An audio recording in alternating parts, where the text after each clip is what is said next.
మన ముఖ్య అతిథి శ్రీ శ్రీ శ్రీ రాజయోగి సిద్ధేశ్వర మహారాజ్ గారి ఆశీ ప్రసంగం.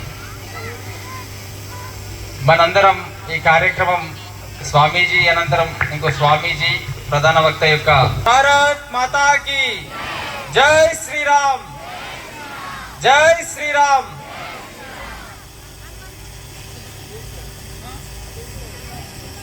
ఓం శుక్లాం భరధరం విష్ణుం శశివర్ణం చతుర్భుజం ప్రసన్నవదనం ధ్యాయేత్ సర్వవిఘ్నోపశాంతయే. శరవిందు సమాకారే పరబ్రహ్మస్వరూపిణీం నమోస్తుతే. జటాధరం పాండురంగం శూలహస్తం కృపానిధిం సర్వరోగహరం దేవం దత్తాత్రేయమహం భజే. ఉగ్రం వీరం మహావిష్ణుం జ్వలంతం సర్వతోముఖం ప్రసంభం భీషణం భద్రం మృత్యోర్మృత్యున్నమామ్యహం. బోల్ భారత్ మాతా కీ, భారత్ మాతా కీ, భారత్ మాతా కీ. వందే వందే వందే. జై శ్రీరామ్, జై శ్రీరామ్, జై శ్రీరామ్. ఆకలి అవుతుంది. ముఖ్యంగా ఈరోజు ఈ హిందూ సమ్మేళన కార్యక్రమానికి అధ్యక్షత వహిస్తున్నటువంటి డాక్టర్ గారికి, అదేవిధంగా ఈ కార్యక్రమానికి వచ్చేసినటువంటి స్వామీజీ వారికి, అమ్మ అనంతలక్ష్మి అమ్మగారికి, అదేవిధంగా ప్రధాన వక్తగా విచ్చేసినటువంటి లింగమూర్తి గారికి, ఈ కార్యక్రమాన్ని నిర్వహిస్తున్నటువంటి నిర్వాహకులందరికీ కూడా ఆ పరమాత్మ యొక్క అనుగ్రహం ఉండాలని కోరుకుంటూ, ఈ కార్యక్రమానికి విచ్చేసినటువంటి అశేష భక్త మహాశయులకు, హిందూ బలందరికీ కూడా స్వాగతం, సుస్వాగతం. ఈ కార్యక్రమంలో పాల్గొనడానికి ముఖ్య కారణం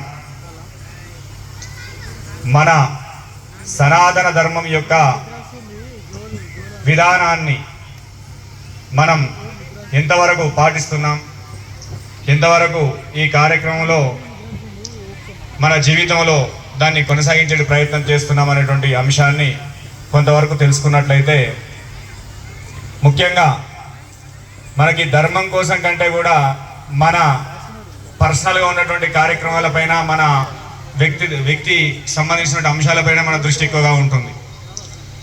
ముఖ్యంగా ఎప్పుడైతే ఏ వ్యక్తిలో అయితే ధర్మం పైనటువంటి ఒక ఆచరణీయమైన శక్తి ఏ వ్యక్తిలో ఉంటుందో ఆ వ్యక్తి దగ్గర అష్ట ఐశ్వర్యాలు ఎల్లకాలం నిలిచి ఉంటాయని చెప్తుంది మన సనాతన ధర్మం. ఎల్లకాలం కూడా ధర్మం పట్ల, పెద్దల పట్ల, మన యొక్క జాతి పట్ల మనం అంకిత భావాన్ని కలిగి ఉండాలి. ముఖ్యంగా కుటుంబ పరిస్థితులలో ఈరోజు ఒక భార్యాభర్తలు కలిసి ఉండే సందర్భం కానీ, ఒక కుటుంబం అన్యోన్యంగా ఉండేటువంటి విషయంలో కానీ చూస్తున్నట్లయితే, ముఖ్యంగా జరిగేటటువంటి స్థితిలో పిల్లలను మనం పెంచేటటువంటి విధానంలో తల్లిదండ్రుల దగ్గర చాలా వాళ్ళు ఎంతైతే గొప్పగా పిల్లలను ఊహించి పెద్దగా తీసుకొచ్చుకున్న అంశాలని ఆలోచిస్తూ ఉంటారో, ఆ పిల్లల ముందే మాట్లాడకూడని ఎక్కువ మాట్లాడుతున్నారు. ఎందుకంటే ఈరోజు పిల్లలే మనకు భావి భారత పౌరులు, వాళ్ళే మన ధర్మాన్ని కాపాడే శక్తిమంతులని మనకు తెలుసు. కానీ ఒక తల్లిదండ్రులు ఏం చేస్తున్నారు, వాళ్ళ ముందు మనకు సంబంధం లేనంటే వాళ్ళకి తెలియనటువంటి అధర్మమైనటువంటి పద్ధతులను వాళ్ళే పిల్లలకు మనం పెద్దలే ఇంత తల్లిదండ్రులు నేర్పిస్తున్నారు. ఎక్కడ పోతుంది అని అంటే, ఉగ్గుబాలతో మనకు ధర్మం నేర్పవలసినటువంటి తల్లే దగ్గరుండి మనకు అధర్మ మార్గాన్ని చూపే సందర్భాలు ఇప్పుడు మనకు సిటీ నుంచి పల్లెటూరు వరకు కూడా వస్తున్నాయి. ఎక్కడది?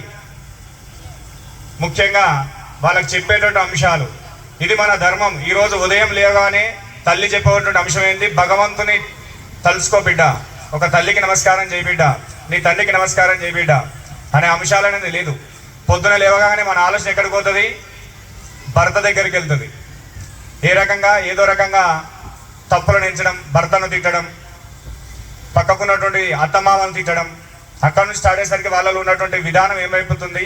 మన ధర్మానికి విరుద్ధమైన అంశాలు. అంటే జీవితం అంటే ఇదేనేమో, పెద్దలను నిందించడమేనేమో, తండ్రిని నిందించడమేమో, అక్కడనే మనకు పిల్లలు అనేది తప్పుదో పడుతున్నారు. ఏ తల్లి అయితే పొద్దున లేవగానే నువ్వు భూమిపైన అడుగు పెట్టడానికి ముందే భూమాతకు నమస్కారం చేసి భూమికిలో అడుగుపెట్టు బిడ్డ అని చెప్తుందో ఆ తల్లి నిజమైన భారత మాతతో సమానం. ఆ ఇంట్లో ఉన్నటువంటి ఇల్లు అది నిజమైనటువంటి ఒక స్వర్గంతో సమానం. అందుకే వెనకడ పెద్దలు మనం చెప్తా ఉంటారు, ఏ ఆడపిల్లకైనా కూడా 4 ఏదైనా పద్యాలు కానీ 4 శ్లోకాలు కానీ వచ్చి ఉండాలని చెప్తున్నాం. ఈరోజు బొట్టు పెట్టుకోవాలంటే ఏ రకంగా పెట్టుకోవాలో తెలియని పరిస్థితులు వెళ్ళిపోతున్నాయి. రామారామ అనేటువంటి స్థితి లేదు. ఒక స్త్రీమూర్తి పంచమాంగాలను ధరించాలంటే అసలు ఏందో తెలుస్తలేదు. ఇలాంటి స్థితిలో ఉండాలనే ఆలోచన లేదు. ఆ స్థితి రావాలంటే ప్రతి ఒక్క ఇల్లాలు ముందుగా ధర్మం వైపు ఉండాలి. ఆ ధర్మంతోనే ఆ ఇంట్లో లక్ష్మీ కటాక్షం అనేది ఉంటుంది. స్త్రీ ప్రధాన దైవం. ఇంటికి ఇల్లాలే దీపం అని చెప్తారు పెద్దలు. మహాత్ములందరూ కూడా ఏం చెప్తారు? ఇంటికి ఇల్లాలే దీపం. ఆ దీపమే ఇప్పుడు ఏం చేస్తుంది? ఇన్నటువంటి పిల్లలను కానీ పెద్దలను కానీ కొద్ది తప్పు మాటలతో తప్పుతో పట్టిస్తున్నది. పొద్దున లేచి భగవంతుని యొక్క స్మరణ చేయాలంటే ముందుగా నీ తల్లికి నమస్కారం చేయాలని సంస్కృతి ఎక్కడ రావాలి? తల్లి నుంచే రావాలి. ఆ తల్లి ఏం చేస్తున్నది? టీవీలకు అలవాటు అయిపోతున్నది. ఊడవడం పనిచేసింది. పొద్దున్న లేచి ఏం చేస్తుంది? సెల్ ఫోనే చూడడం. ఈ మెసేజ్ వచ్చింది నాకు, మన పల్లెటూరులో వచ్చేసినాయి అవి. ఈరోజు నేను బయటికి వెళ్ళిన బర్త్డే నాకు ఎంతమంది విషయం చేసిండ్రు. ఆ ధర్మం ఏమైపోతుంది? తప్పుతో పడుతుంది అక్కడే. ఎవరైతే తల్లిగా ఒక స్త్రీమూర్తిగా అనుసరించే ధర్మాలను తప్పనిసరి తెలుసుకోవాలి. స్త్రీమూర్తి ఉదయమే సూర్యోదయానికి సుమారుగా 2 గంటల ముందే నిద్ర లేవాలని చెప్పింది ధర్మం. ఎన్ని గంటల ముందు? 2 గంటల ముందే నిద్ర లేవాలి. అలా లేచినటువంటి ఆ గృహిణిలో ఉన్నటువంటి అంటే గృహస్థ ధర్మాన్ని పాటించేటువంటి వాళ్ళు యోగులు తపశక్తులు తప్పనిసరిగా బ్రహ్మ ముహూర్తానికి ముందే నిద్ర లేసుకోవాలి. ఎందుకంటే ఒక జ్ఞాని అంటే మన కుటుంబం వరకే అవసరం. ఇప్పుడు ముందుకెళ్తే ఏంటంటే మళ్ళీ మాకు ఆకలి అవుతుంది స్వామి, ఏం చేయాలనే స్థితి లేదు, ఇప్పుడు వినే స్థితి లేదు. ఎందుకు వచ్చినాం? మనం మన ధర్మాన్ని ఎంతవరకు తెలుసుకునే ప్రయత్నం చేస్తున్నాం. అది లేకుండా ఆలోచనలు వేరే వైపు వెళ్ళిపోతుంటున్నాయి. అయితే ముఖ్యంగా స్త్రీమూర్తి ఉదయం సూర్యోదయానికి ఈ విధానాన్ని పాటిస్తే ఇంట్లో అష్టలక్ష్మి నివాసం అనేది ఉంటుంది. దరిద్రాలు దూరం అవుతాయి. ఇప్పుడు స్వామీజీ దగ్గరికి ఎందుకు వస్తారు చాలా మంది? అయ్యా మాకు సంపద లేదు, మాకు ఆరోగ్యాలు బాగలేవు, మా పిల్లలు చదువుతలేరు, మా పిల్లలు మా మాటలు వింటలేరు, మేము ఏం చేసినా మాకు వ్యతిరేకంగానే ఉంటున్నారు. దాదాపు అన్ని ఇవే వస్తాయి. ఏ ఇంటి నుంచైనా మాకు జ్ఞానం కావాలి స్వామి, మాకు ధర్మం కావాలి స్వామి, మీ దేశానికి ఉపయోగపడాలి స్వామి. ఇంతవరకు నా జీవితంలో ఒక్కరినిద్దరు మించి ఎప్పుడు కూడా నేను ఆ మాట వినలే. ఎందుకంటే లౌకికపరమైన కోరికలతోనే ఉంటున్నారు. అదైనా సంతోషం. ఆ లౌకికపరమైన సంపదలు మన ఇంట్లో స్థిరస్మరణీయంగా ఉండాలంటే ప్రతి స్త్రీమూర్తి సూర్యోదయానికి ముందుగా 2 గంటల ముందు నిద్రలేస్తే ఆ లక్ష్మీదేవి మీ పాదాలను పట్టుకొని ఉంటుందని చెప్పింది సనాతన ధర్మం. అది చాలా అవసరం. కానీ పడుకునేసరికి ఏమైపోతుంది? మన టైము ఖచ్చితంగా 1 దాటుతుంది రాత్రి. 1, 2 అయ్యేదాకా స్త్రీమూర్తులుగా పడుకుంటలేరు. ఆ సిచ్యువేషన్ ప్రతి ఇంటింటికి చేరుతుంది. పల్లెటూరులో కూడా వచ్చేస్తుంది. ఎక్కడైతే ఏ ఇంటి స్త్రీమూర్తి అయితే రాత్రి 11 అంటే మనకు ధర్మాన్ని అనుసరించి చెప్పేటటువంటి పెద్దల మాటలు కనీసం రాత్రి 11 తర్వాత కూడా మెలుగుతూ ఉంటుందో అంటే ఆ ఇంట్లో అధర్మాన్ని ప్రవేశించినట్టే. అంటే సందర్భాన్ని బట్టి ఉంటాయి అవి. నిత్యం ఎక్కడ వేస్ట్ చేస్తున్నాం మనం? సెల్ ఫోన్లు, పక్క వాళ్ళ కబుర్లు. ఇక్కడ ఇంత మంచి సమ్మేళనం, ఒక ధర్మం కోసం జరిగినటువంటి ఒక సమ్మేళనం మనం ఏర్పాటు చేసుకుంటున్నాం. దాదాపు ఈ చుట్టుపక్కల ప్రాంతాన్ని కనుక ఆలోచించితే సుమారుగా ఇవాళ ఒక 5 నుంచి 10,000 సంఖ్య ఇక్కడ ఉంటుందని ఆలోచన ఉండే. చేసుకొని ఎవరి కార్యక్రమాలు చేసుకొని మాకు అవసరం లేదు, మా ధర్మానికి మాకు సంబంధం లేదు, హిందూ ధర్మానికి మాకు సంబంధం లేదు అనే విధంగా ఉన్నారు. ఎవరైతే ఆ ధర్మాన్ని రక్షించుకోవాలి, నా ధర్మం కోసం నేను ముందటుంటా అనేటువంటి ఆలోచనతో ఉన్నారు ఇక్కడ కూర్చున్న శ్రీమూర్తులంతా వాళ్ళే ధర్మ రక్షకులుగా ఉంటున్నారు. ఆ ధర్మం కోసం పోరాడేటువంటి వాళ్ళు కావాలి మనకు.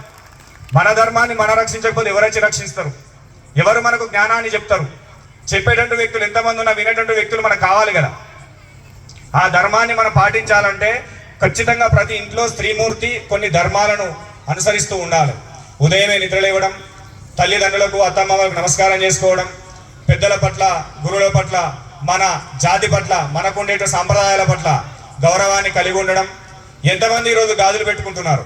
పంచమాంగాలలో మొదటి బొట్టు, తాలి, పువ్వులు, గాజులు, మట్టెలు ఇవి ఎంతమందికి ఉంటున్నాయి? సాధ్యమైనంత వరకు తీసేస్తున్నారు. పడుకునే టైంలో తాలిబొట్టు తీసేటటువంటి వాళ్ళు కూడా చాలా మంది ఉన్నారు ఈ జనరేషన్లో. అది మన ధర్మం కాదు. అలా తీసేస్తే ఏంటంటే ఇంట్లో దరిద్రం తాండవిస్తుంది. చాలా మందిని చూస్తాం మనం.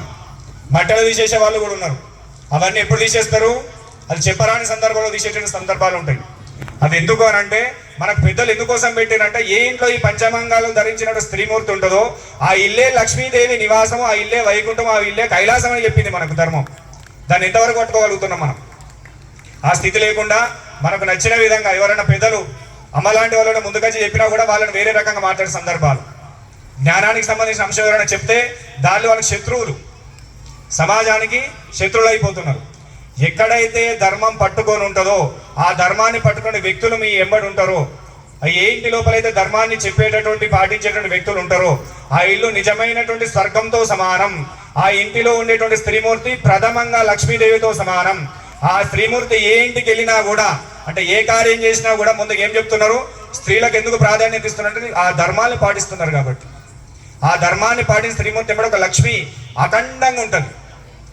ఆ స్థిరంగా ఎల్లకాలం ఆ స్థాయిని ఆ యొక్క నివాసాన్ని పట్టుకొని ఉంటుంది. ఇలా చాలా ఇంట్లో దరిద్రాలు వచ్చేస్తున్నాయి. ఆరోగ్యంగా కావచ్చు, మానసిక అన్ని ఉంటాయి సంపదలు. ఇంతకుముందు అమ్మగారు చెప్పినట్టు మనకు అన్ని సంపదలు ఉంటాయి, కానీ దాన్ని తినలేకపోతున్నాం. ఎందుకు అనంటే ఆ ధర్మంలో నువ్వు పాటించేటువంటి లోట్లు ఎక్కడ స్టార్ట్ అయినా ఇంటిలోనే స్టార్ట్ అయింది.